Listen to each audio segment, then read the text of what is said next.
हम फिर से हाजिर हैं एक नई वीडियो में एक नई टॉपिक के साथ। और आज का हमारा टॉपिक है सूचना लेखन।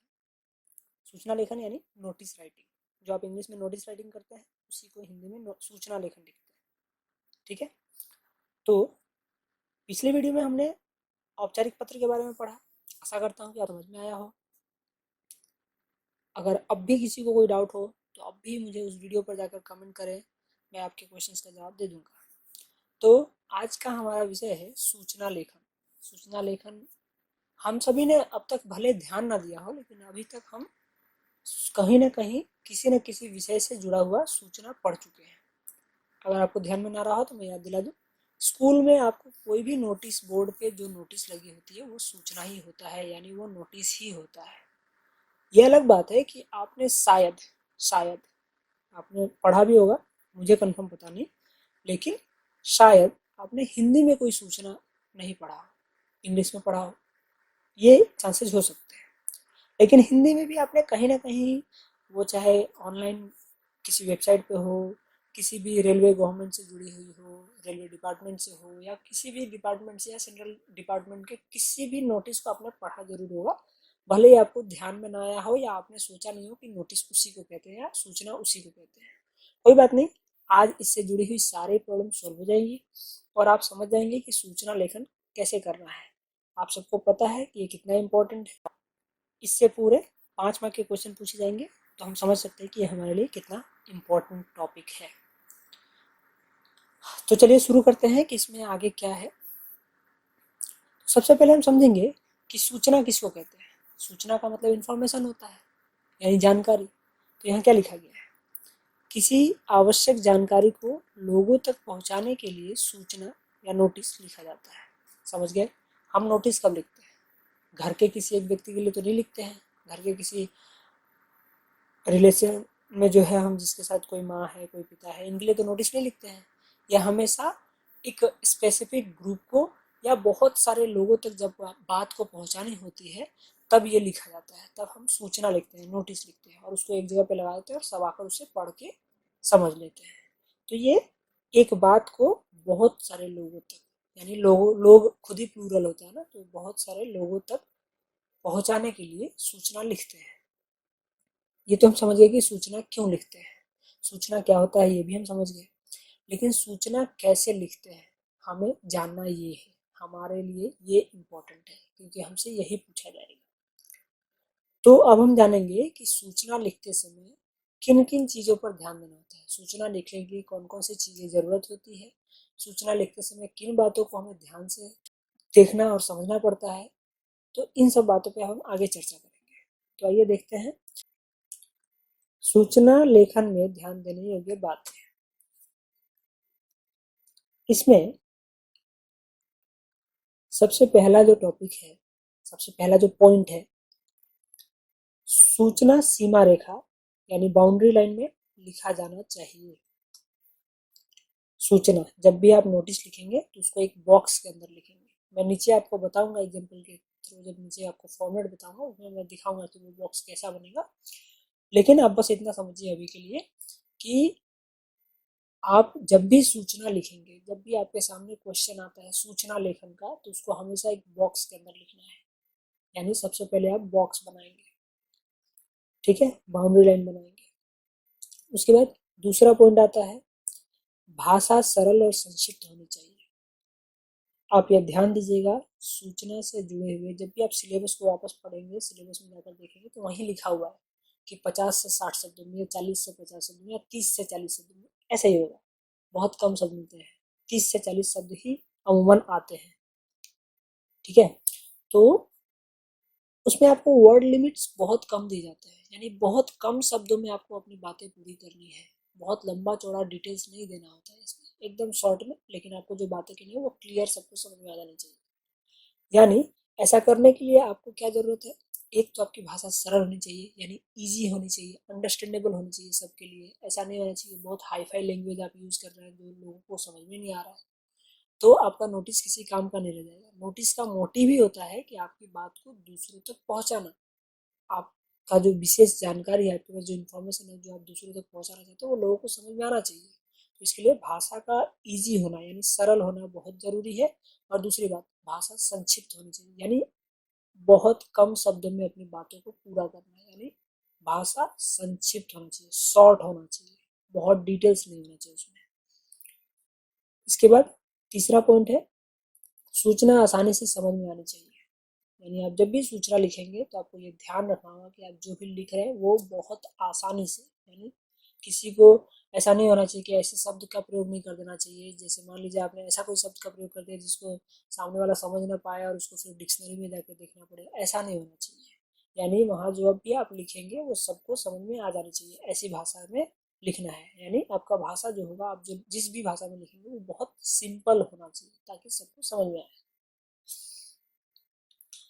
अगला पॉइंट है, लिखावट पढ़ने योग्य होनी चाहिए। ये बहुत इंपॉर्टेंट पॉइंट है। हालांकि अभी जो हम स्कूल में नोटिस देखते हैं या फिर ऑफिशियल नोटिस जो होती है वहाँ देखेंगे तो वो प्रिंटेड होती है, तो प्रिंटेड कॉपी में हैंडराइटिंग का कोई बात नहीं होती, लेकिन उसमें भी होती है। जैसे उसमें आप एल्जेब्रिन में नहीं लिखते, उसमें एक नॉर्मल फ़ॉन्ट लेना पड़ता है। उसी तरह हमारे जो हैंड रिटन जो नोटिस होंगे ना, जो हैंड रिटन जो सूचना होगी, उसमें आपको ये अपने हैंड राइटिंग पे बहुत ध्यान देना होगा। यानी आप जो लिखेंगे, मैंने पहले कह दिया कि आप जो लिखेंगे वो लोगों को समझ में आनी चाहिए, और इसके लिए बहुत ज़रूरी है कि आप जो लिखे हैं उसको कोई पढ़ पाए, क्योंकि समझेगा तब जब वो पढ़ पाएगा। यानी आपकी हैंड राइटिंग बहुत मैटर करता है इस विषय के लिए। तो आपको भाषा तो ईजी लिखनी है, उसमें भाषा में बहुत ज़्यादा डिटेल्स में नहीं जाना है। दूसरी बात, शब्द का प्रयोग बहुत संभल कर करना है। और सबसे इम्पोर्टेंट कि आपकी हैंड राइटिंग बहुत अच्छी होनी चाहिए। आप बहुत अच्छा सूचना लिखते हैं, मैटर लिखते हैं, बहुत अच्छे शब्दों का प्रयोग करते हैं, लेकिन अगर आपकी हैंड राइटिंग अच्छी नहीं है तो कोई पढ़ नहीं पाएगा, और जब पढ़ नहीं पाएगा तो आपके इन चीज़ों का कोई मतलब नहीं बनता है। यानी आपको हैंड राइटिंग ठीक रखनी है। फिर अगला पॉइंट आता है, सूचना 3 या 4 वाक्य में लिखी जानी चाहिए। मेरी माने तो 3 वाक्य में खत्म हो जानी चाहिए, क्योंकि अगर आप 3 वाक्य में खत्म करते हैं तो ही आप अपने दिए हुए वर्ड लिमिट के अंदर खत्म कर पाएंगे। आप 4 में भी जाते हैं यानी आप अपने दिए हुए वर्ड लिमिट को क्रॉस करेंगे। तो ये बहुत ध्यान रखने वाली चीज़ है। ये बस एक सिग्नल दिया गया है, एक साइन दिया गया है, ताकि आपको समझ में आए कि वर्ड लिमिट क्यों इम्पोर्टेंट है। आपको 3 या 4 लाइन के अंदर हर हाल में सूचना खत्म कर देनी, यानी सूचना का जो बॉडी लिखेंगे या जो मेन पार्ट जो होगा वो 3 से 4 लाइन में खत्म हो जाना चाहिए। उसके बाद आखिरी पॉइंट है इस वीडियो में, वैसे तो बहुत सारे पॉइंट्स है लेकिन मेन पॉइंट्स यही है, इनको आप समझ जाएंगे तो बाकी सारे पॉइंट्स इन्हीं में इंक्लूडेड है। सूचना से संबंधित सभी चीज़ों की जानकारी अवश्य होनी चाहिए। यानी आप जब भी सूचना लिखेंगे, यानी आप इंफॉर्मेशन दे रहे हैं, तो इंफॉर्मेशन देने वाला किस बारे में इंफॉर्मेशन दे रहा है, कौन इंफॉर्मेशन दे रहा है, किसके लिए दे रहा है, ये सारी चीज़ें उसमें मेंशन होनी चाहिए। यानी किसी भी सूचना में ऐसा नहीं होना चाहिए कि कोई सूचना दे रहा है और वो सूचना कौन दे रहा है इसका पता ही नहीं है, वो सूचना किसके लिए दे रहा है ये नहीं पता चल रहा है, या उस सूचना में क्या बताना चाहता है ये नहीं पता है। यानी जिन जिन चीज़ों की जरूरत होनी चाहिए एक सूचना में, वो सारी चीज़ें उसमें मेंशन होनी चाहिए, कुछ भी छूटना नहीं चाहिए या कुछ भी गलत नहीं होना चाहिए। तो ये था हमें सूचना लिखने समय ध्यान देने योग्य बात है। इन चीज़ों का अगर आप ध्यान रखेंगे तो ही आप एक सही सूचना एक सही नियम के अनुसार लिख पाएंगे। अब इम्पोर्टेंट किस बात पे है, मैं ये आपको ध्यान दिला दूं कि जब भी आप सूचना लिखेंगे तो सूचना लिखने के लिए सबसे इम्पोर्टेंट चीज़ है उसका फॉर्मेट। आप किसी भी तरह से सूचना लिख देंगे तो नहीं हो जाएगा। अगर मान लीजिए कि आप किसी को सूचना देना चाहते हैं तो हम तो मोबाइल में मैसेज में लिखते हैं ना, मैसेज लिख देते हैं कि हाँ कल तुम मेरे घर आ जाना, ये भी एक सूचना है, हमने इन्फॉर्मेशन दे दिया। लेकिन हम जो लिखते हैं वो क्या है, उसमें ना कोई फॉर्मेट है ना कुछ है। तो ऐसा हम मैसेज किसको देते हैं, अपने दोस्त को देंगे, घर वालों को देंगे, लेकिन हम किसी ऑफिशियल पर्पज से नहीं दे पाएंगे। हम किसी भी ऑफिस के लोगों को ऐसा नहीं कह पाएंगे क्योंकि ये फॉर्मेट ही नहीं है। इसलिए जब भी आप सूचना लिखेंगे तो इसमें सबसे इम्पोर्टेंट पार्ट होगा पहले तो फॉर्मेट, और उसके बाद आप जो लिखेंगे वो मैटर। ये दोनों चीज़ इंपॉर्टेंट है, और इसमें मार्किंग भी इसी हिसाब से होती है। फॉर्मेट की भी मार्किंग होगी और आप जो लिखेंगे उन मैटर्स यानी जो शब्द आप प्रयोग करेंगे, जो भाषा आप लिखेंगे उन उस पर भी मार्किंग होगी, उसके स्पेलिंग पर भी मार्किंग होगी। तो आपको ये दोनों चीज़ को ध्यान रखना है कि आप अंदर जो लिखेंगे वो भी सही होना चाहिए, और आप जिस फॉर्मेट में लिखेंगे वो फॉर्मेट भी सही होनी चाहिए। तो हम अभी देख लेते हैं कि फॉर्मेट क्या है। यहाँ हेडिंग है सूचना का प्रारूप। सूचना का प्रारूप, प्रारूप यानी फॉर्मेट, फॉर्मेट की हिंदी प्रारूप होता है। तो सबसे मैंने पहले कहा था कि सबसे पहले बॉक्स बनाना है, तो हमने ये बॉक्स देख लिया, पूरा स्क्वायर बना हुआ है, स्क्वायर नहीं है, रेक्टेंगल शेप में है, बट आपके पेज ऐसे ही होता है तो आपको ऐसे ही बॉक्स बनाना है, आपके पेज के हिसाब से बॉक्स बना लेना है। आप एक बात ध्यान रखें कि जब भी आप सूचना लिखेंगे उस पेज में ऊपर नीचे कोई और आंसर नहीं लिखेंगे, आपको बस उस पूरे पेज में एक सूचना ही लिखना है। लगने से जगह बच जाए तो कोई बात नहीं, ब्लैंक छोड़ दीजिए, कोई दिक्कत नहीं है, लेकिन उस पूरे पेज में आपको सूचना ही लिखना है, आपको और कुछ नहीं लिखना है, ना उसके ऊपर ना उसके नीचे।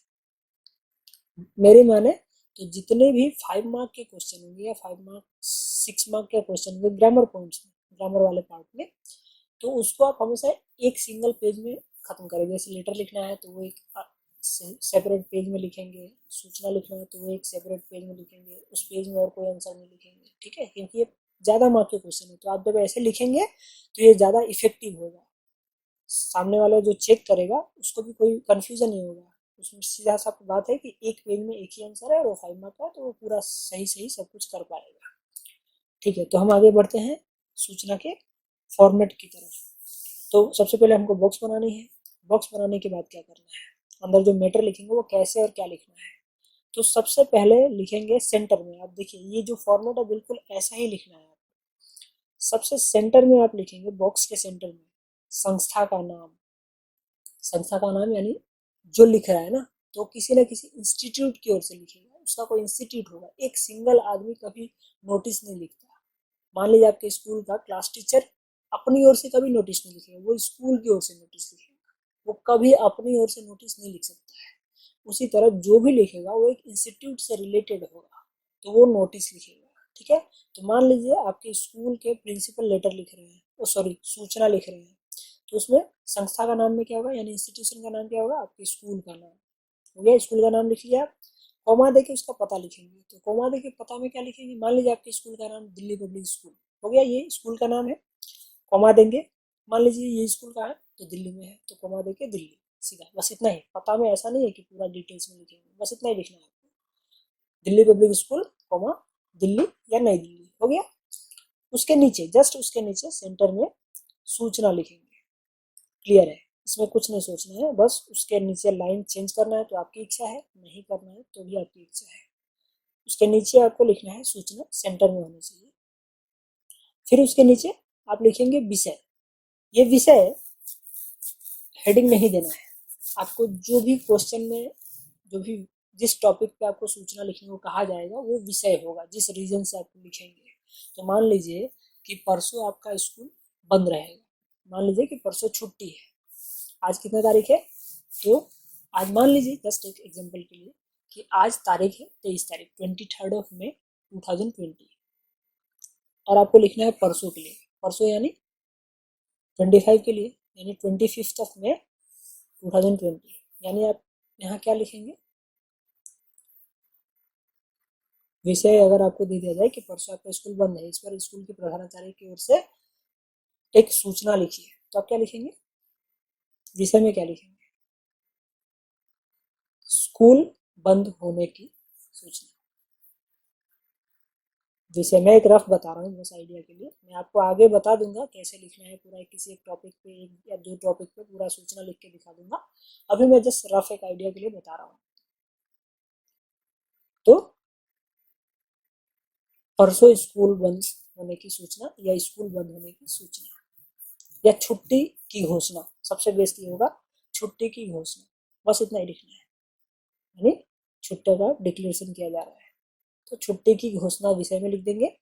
और उसके नीचे फिर आप लाइन चेंज करेंगे, नहीं करेंगे वो आपकी बात है, कोई बात नहीं, बस आप एक्सट्रीम लेफ्ट में आ जाएंगे, बाईं ओर आ जाएंगे, बॉक्स के बिल्कुल बाईं ओर आकर आप दिनांक लिखेंगे, बिल्कुल इसी फॉर्मेट में। पहले आप दिनांक लिखेंगे, फिर आप डैश देना चाहे डैश दे दे, या कॉलम देना चाहे कॉलम दे दे, इसकी यहाँ वीडियो की तरह। और उसके बाद आपको पूरा डेट लिखना है, यानी मान लीजिए आप ये लेटर कब लिख रहे हैं, ये सूचना कब लिख रहे हैं, 23 को, यहाँ लिखेंगे 23/2/3, उसके बाद लिखेंगे मई यानी 05, उसके बाद लिखेंगे 2020 यानी 2020। तो ये पूरा फॉर्मेट है, बिल्कुल आप डेट ऐसे लिखेंगे, दिनांक लिखेंगे, फिर आप पूरा का पूरा डेट लिखेंगे, शॉर्ट में नहीं लिखेंगे कुछ भी। उसके बाद फिर आप आएंगे नीचे मेन बॉडी पर, जो मुख्य भाग होगा उसको लिखेंगे। तो उसको मैंने पहले ही कहा था 3 या 4 लाइन में खत्म करना है, तो आप कोशिश कीजिए कि 3 लाइन में खत्म हो जाए। तो इसमें क्या लिखना है, मैक्सिमम सूचना में यही इसी तरह शुरुआत होती है। इसके द्वारा सभी को सूचित किया जाता है कि परसों, फिर ब्रैकेट में आप डेट लिखेंगे या फिर सीधा लिखेंगे, इसके द्वारा सभी को सूचित किया जाता है कि आगामी यानी आने वाला 25 मई 2020 को लोहड़ी पर्व के कारण छुट्टी रहेगी। समझिए, वो मैंने एग्जाम्पल के लिए लोहड़ी पर्व ले लिया, चाहे पता नहीं मुझे डेट कब होता है, लेकिन जस्ट एक एग्जाम्पल के लिए कि हाँ इस कारण से छुट्टी रहेगी, यानी लोहड़ी पर्व है और इस दिन स्कूल बंद रहेगी या छुट्टी की घोषणा की जाती है। भाषा आप पे डिपेंड करता है कि आप इसको कैसे लिख सकते हैं, बस आपको वर्ड लिमिट्स का ध्यान रखना है। तो यहाँ आप देखेंगे तो ये 2 लाइन में खत्म हो गया है नोटिस। इसके द्वारा सभी को सूचित किया जाता है कि परसों या आगामी 25 मई 2020 को लोहड़ी पर्व के उपलक्ष्य में स्कूल बंद रहेगी। हो गया, पूर्ण विराम लगाएंगे, बॉडी खत्म। जरूरी नहीं कि हर टॉपिक पे 2 लाइन में खत्म हो जाए, किसी में 3 लाइन भी लग सकता है, किसी में 4 लाइन भी लग सकता है, लेकिन वो टॉपिक पर डिपेंड करता है। तो ये हो गया। और उसके बाद जब भी जैसे ही बॉडी जहाँ खत्म होगी वहाँ पूर्ण विराम लगाएंगे और उसके नीचे आएंगे, फिर आप बिल्कुल बाईं तरफ आके धन्यवाद लिखेंगे, धन्यवाद लिख के पूर्ण विराम लगाएंगे, फिर नीचे आएंगे और यहाँ पे नाम लिखेंगे, यानी जो सूचना लिख रहा है वो अपना नाम लिखेगा। अगर आपके क्वेश्चन में नाम दिया गया हो तो आप उस नाम का प्रयोग करेंगे, अगर नाम नहीं दिया गया हो तो क ख ग लिख सकते हैं। इतना होने के बाद अंत में आप लिखेंगे वहां पर पद यानी डेजिग्नेशन, यानी जो भी लेटर लिखेगा उसका डेजिग्नेशन लिखना बहुत जरूरी है। ये छोड़ेंगे तो भी मार्क्स कटेगा, ये बहुत इंपॉर्टेंट है। इसीलिए नाम लिखेंगे और नाम के नीचे लिखेंगे उसका डेजिग्नेशन। ये भी आपका क्वेश्चन में मेंशन होगा, कंफर्म मेंशन होगा। तो आपको बस क्वेश्चन ध्यान से पढ़ना है और क्वेश्चन में ही आपको सब कुछ मिल जाएगा। संस्था का नाम मिल जाएगा, नाम नहीं मिलेगा तो खुद से लिख लेना है संस्था का नाम। आपको विषय मिल जाएगा, डेट आपके हिसाब से बिठा लेना है क्वेश्चन के हिसाब से। अगर क्वेश्चन में इन फ्यूचर के लिए कोई सूचना लिखना है तो आपको इन फ्यूचर का डेट बिठाना है, पास्ट के लिए है तो पास्ट का डेट बिठाना है, या आपको डिसाइड करना पड़ेगा ऑन द स्पॉट। उसके बाद आपको बॉडी लिखनी है, वो अपने से हिसाब से लिखनी है, धन्यवाद आपको कंफर्म लिखना ही लिखना है। उसके बाद नाम लिखेंगे, नाम भी आपको क्वेश्चन में दिया रहेगा, नहीं दिया हो तो अपने हिसाब से लिखेंगे। उसके बाद नीचे डेजिग्नेशन लिखेंगे। बस आपको इतना ध्यान रखना है इन सब चीज़ों के बाद, इन सब चीज़ों के अलावा, कि आप कहीं भी अपना पर्सनल नाम मेंशन नहीं करेंगे। बस आप अपना पर्सनल नाम मेंशन नहीं करेंगे। आप सब कुछ कर सकते हैं, इसमें कोई दिक्कत नहीं है, जो क्वेश्चन में दिया हो उसके हिसाब से। बस आप अगर स्कूल की तरफ से लिखने को कहा जाए तो अपने स्कूल का नाम और अपना नाम मेंशन नहीं करेंगे। बाकी आप सब कुछ कीजिए, अपने दोस्त के स्कूल का नाम लिख दीजिए, अपने दोस्त का नाम लिख दीजिए, कुछ भी कीजिए, बस अपना पर्सनल स्कूल का नाम और अपना नाम ये नहीं लिखेंगे। यानी आप पर्सनल चीज़ों को लिखने से बचिए, बस और कुछ नहीं करना है। तो ये था पूरा सूचना।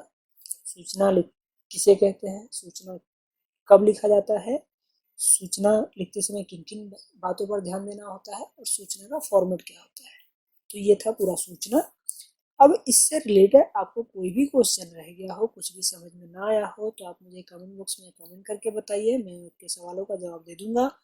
और आप मुझे ये बताइए कि किन विषय पर मैं सूचना लिखकर आपको बताऊं। अगर आपको कोई आइडिया नहीं हो रहा है तो भी आप मुझे कमेंट बॉक्स में बताइए, या फिर आप गूगल पे जाके सर्च कीजिए कि सूचना के लिए प्रश्न, तो भी आपको मिल जाएगा। तो आपको जो भी क्वेश्चन मिले आप मुझे बताइए, मैं उस पर एक वीडियो बनाकर एक्सप्लेन कर दूंगा कि कैसे लिखना है, क्या लिखना है, क्वेश्चन में किन चीज़ों को ढूंढना है और कैसे ढूंढना है, ये सब चीज़ें मैं देखकर आपको मैं बता दूंगा। तो ठीक है, आशा करता हूँ मैंने जो समझाया आपको समझ में आया हो।